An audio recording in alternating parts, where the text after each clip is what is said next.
Assalamualaikum warahmatullahi wabarakatuh. Sesi pertama kuliah metodologi penelitian.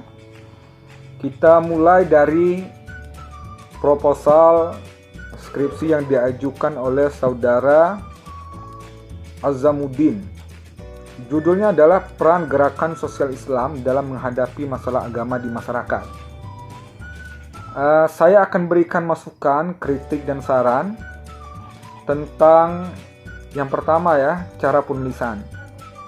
Di judul, kalau Anda mau bikin judul tidak usah pakai apostrof.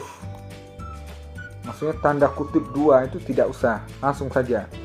Peran Gerakan Sosial Islam dalam menghadapi masalah agama di masyarakat. Langsung aja ya. Oke, yang kedua, ya, yang di bagian bawah, Prodi Pemikiran Politik Islam, Fakultas Usuluddin dan Studi Agama. Nah, untuk dan-nya ini huruf kecil semua. Kalau Anda mau bikin kapital semuanya. Dan kalau Anda mau bikin huruf besar semuanya, huruf besar semuanya. Tidak boleh ada yang semuanya besar, dan hanya kecil sendiri, itu tidak boleh. Oke, itu masukan untuk penulisan. Dan saya kira masih banyak ya, misalnya di latar belakang masalah, ya, seharusnya paragraf itu adalah kumpulan dari kalimat, kalimat jadilah dia paragraf. Nah, saya lihat di sini harus juga disesuaikan, mana harus titik, mana koma, dan jangan sampai semuanya panjang sekali. Itu juga tidak dibenarkan. Jadi harus dilihat di sini ya. Misalnya saya lihat sejarah panjang gerakan sosial di berbagai belahan dunia, umum hadir untuk menyikapi keterpurukan umat Islam, misalnya kemunculan Ikhwanul Muslimin di Mesir merupakan respons atas runtuhnya khilafah Turki Utsmani, kemunculan Hizbut Tahrir di Palestina juga dipandang sebagai respons terhadap ekspansi Zionis dan Barat yang begitu kuat ke jantung umat Islam, sampai di titik terakhir baru dia titik. Jadi Anda harus penggal gitu ya.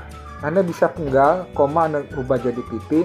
Anda perhatikan subjek, predikat, dan objeknya itu harus lebih Anda perhatikan lagi. Jadi orang baca pun lebih enak. Oke ya.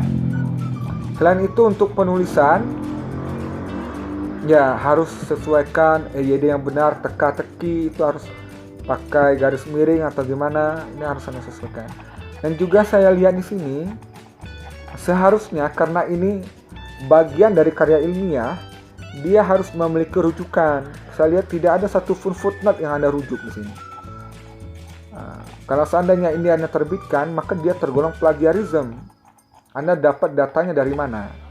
Oke, karena itu sebuah karya ilmiah yang baik, dia mesti dan harus memiliki footnote yang jelas ya. Kali ini saya lihat tidak ada footnote sama sekali. Oke, mungkin ini dapat kita maafkan karena saya anggap ini karena proposal UTS ya. Nah, persiapan secepatnya. Oke, untuk selanjutnya kita masuk ke bagian latar belakang masalah, pendahuluan. Bagaimana sih caranya bikin latar belakang pendahuluan untuk proposal skripsi yang benar? Kalau menurut saya, pendahuluan itu tidak harus Anda bahasakan dengan pendahuluan. Oke, isinya memang pendahuluan, isinya memang latar belakang masalah. Tetapi subbab judulnya itu tidak harus Anda bahasakan dengan latar belakang masalah. Latar belakang, Anda boleh kreatif mencari judul yang lain. Misalnya, dinamika gerakan sosial dalam Islam. Dinamika gerakan sosial Islam di Indonesia dan dunia. Jadi intinya, isinya adalah latar belakang masalah, tetapi Anda bisa variasikan judul, subbab judulnya. Oke ya, itu yang kedua. Yang ketiga, membuat latar belakang masalah itu seperti piramida terbalik. Dia harus dari global terlebih dahulu, kemudian mengerucut dan sampai akhirnya lebih spesifik. Nah, saya lihat di makalah Azam ini, dia banyak berbicara tentang gerakan sosial Islam di dunia secara global. Misalnya pada paragraf pertama, paragraf kedua, ketiga, hingga seterusnya. Jadi dia sama saja. Tidak ada istilah dari global, kemudian konteks Indonesia, kemudian mengerucut ke salah satu gerakan sosial Islam, misalnya Muhammadiyah atau KNU. Nah, seharusnya dia lebih mengerucut. Ini yang perlu diperbaiki ya. Jadi yang ada di sini itu gerakan sosial Islam yang Anda bicara di sini itu gerakan sosial Islam secara global, secara umum, bukan gerakan sosial Islam dalam konteks Indonesia, bukan gerakan sosial Islam dalam konteks Nahdlatul Ulama ataupun Muhammadiyah ataupun Hizbut Tahrir Indonesia ataupun komunitas beragama yang lainnya. Nah, ini yang perlu Anda perbaiki di sini.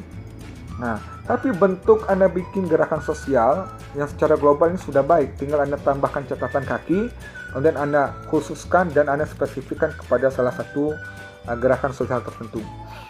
Selanjutnya, sebelum masuk ke rumusan masalah, satu paragraf atau dua paragraf sebelum akhir, ketika Anda menentukan ingin memilih NU ataupun Muhammadiyah, maka Anda harus masukkan argumen.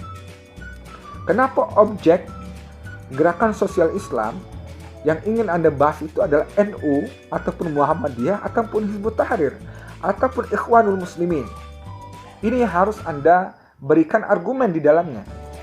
Oke, sehingga jelas apa argumennya, sehingga nyambung dia. Oke. Ini peran gerakan sosial Islam, misalnya NU atau Muhammadiyah dalam menghadapi masalah agama di masyarakat. Misalnya Anda mau bilang gini, NU dalam konteks Indonesia telah banyak berperan dalam menyelesaikan konflik antara Islam dan Kristen ataupun konflik beragama di Ambon, Maluku, di Sulawesi dan lain-lain. Karena itu Anda tertarik membahas hal ini. Dan alasan-alasan dan argumen yang lainnya ini dapat Anda masukkan. Ini yang ketiga ya. Yang keempat, untuk pendahuluan, ketika Anda ingin berbicara masalah NU misalnya, gerakan sosial Islam NU, Nahdlatul Ulama misalnya, maka Anda harus masukkan sedikit ya, Anda harus bahas bagaimana selama ini pergerakan NU dalam konteks gerakan sosial Islam di masyarakat. Bagaimana NU misalnya berhasil menghadapi